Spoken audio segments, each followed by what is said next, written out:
Hi friend, welcome to Game of Innings. सबसे पहले हम लोग बात कर लेते हैं ट्रिपल एच के बारे में। ट्रिपल एच को लेकर के एक अपडेट आ रही है जिसमें बताया जा रहा है कि उन्हें बोर्ड ऑफ डायरेक्टर की पोस्ट से हटा दिया गया है और ऐसा एंडेवर और डब्ल्यूडब्ल्यूई का जो मर्जर चल रहा है उसकी वजह से हुआ है। इस तरह के रूमर्स पहले ही आ रहे थे कि हाँ, एंडेवर और जो डब्ल्यूडब्ल्यूई का मर्जर है वो अब लास्ट स्टेज में चल रहा है और एंडेवर कुछ ऐसे डिसीजन लेगी बोर्ड ऑफ डायरेक्टर की पोस्ट से, इसलिए उनको हटा दिया गया है। मैं आपको बता दूं, ट्रिपल एच 2015 से बोर्ड ऑफ डायरेक्टर की पोस्ट पे थे और अब जाके फाइनली उनको हटा दिया गया है।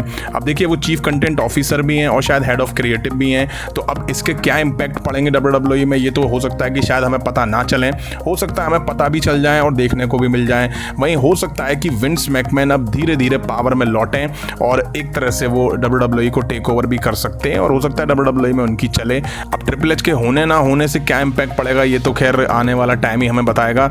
वहीं अगर मैं बात करूं विंस मैकमैन और ट्रिपल एच के बारे में, तो यार मुझे जो लगता है ना, मैं काफ़ी टाइम से रेसलिंग देखता हुआ आ रहा हूँ और उस टाइम से रेसलिंग देखना शुरू करी जब विंस मैकमैन के हाथ में पूरा कंट्रोल हुआ करता था।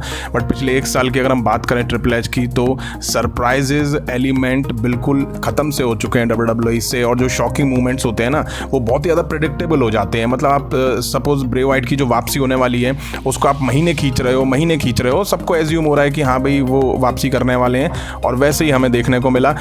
नेक्स्ट बात कर लेते हैं AEW वर्सेस डब्ल्यूडब्ल्यूई के बारे में। AEW ने रिसेंट में डब्ल्यूडब्ल्यूई का एक बड़ा रिकॉर्ड तोड़ दिया है। आपको बता दूं, AEW का ऑल इन यूके लंदन में होने वाला है, जिसकी अब तक AEW ने 79,346 टिकट यानी कि 79,346 टिकट सोल्ड आउट कर दिए हैं।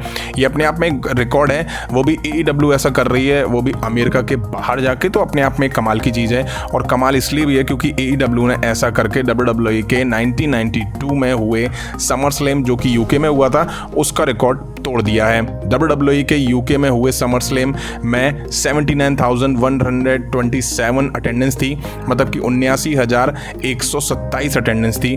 वहीं AEW ने 79,346 यानी कि लगभग 80,000 टिकट अब तक सोल्ड कर ली हैं। अब बेशक 219 टिकट ज़्यादा हैं, बट AEW ने इस रिकॉर्ड को तोड़ दिया है। वाकई AEW के लिए बड़ी बात है। सबको लगता था कि AEW के पास ऑडियंस नहीं है, बट नंबर तो कुछ और ही कह रहे हैं, वो भी आउटसाइड अमेरिका, लंदन में इतनी टिकट सोल्ड आउट करना अपने आप में कमाल की चीज़ है। अब बात कर लेते हैं ब्रे वाइट के बारे में। ब्रे वाइट के रिटर्न को लेकर लगातार रूमर्स आते रहते हैं। वो बात अलग है कि ब्रे वाइट ही हैं जो आके नहीं दे रहे हैं।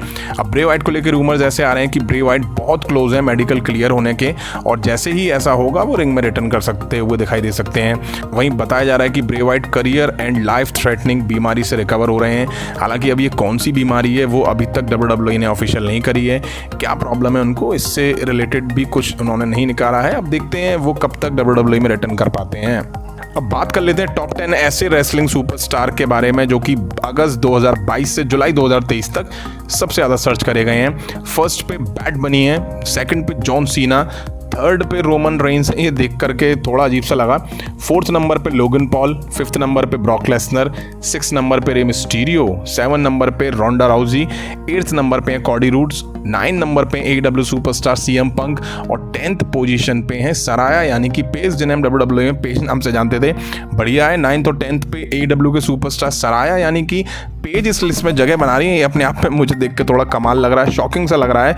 अब बात कर लेते हैं बीस्ट ब्रॉक लेसनर के बारे में। ब्रॉक लेसनर का एक अलग ही अवतार हमें देखने को मिला। भाई साहब एक कॉन्सर्ट में स्टेज पे सिंगर के साथ सॉन्ग गुनगुनाते हुए दिखाई दे रहे हैं। वाकई ब्रॉक लेसनर को ऐसे देखना कमाल है क्योंकि ब्रॉक लेसनर शुरू से डब्ल्यूडब्ल्यूई के एक ऐसे रेसलर रहे हैं जो कि social media, personal life, cameras की चकाचौंध, मीडिया से थोड़ी दूरी बना के रखते हैं, बट यहाँ तो कुछ और ही देखने को मिल रहा है। वहीं ब्रॉक लेसनर को माइक पे गाता हुआ भी देखा जा सकता है। अब ये वीडियो समर स्लैम के बाद की है जो कि मिनियापोलिस की ही बताई जा रही है। किसी लाइव कॉन्सर्ट में ब्रॉक लेसनर शामिल हुए थे। अब ब्रॉक लेसनर का ये रूप देख के मुझे वेलकम मूवी का वाला सीन याद आ गया जहां नाना पाटेकर एक्टिंग करने की कोशिश कर रहे होते हैं और अक्षय कुमार कहते हैं, भाई साहब ये किस लाइन में आ गए आप।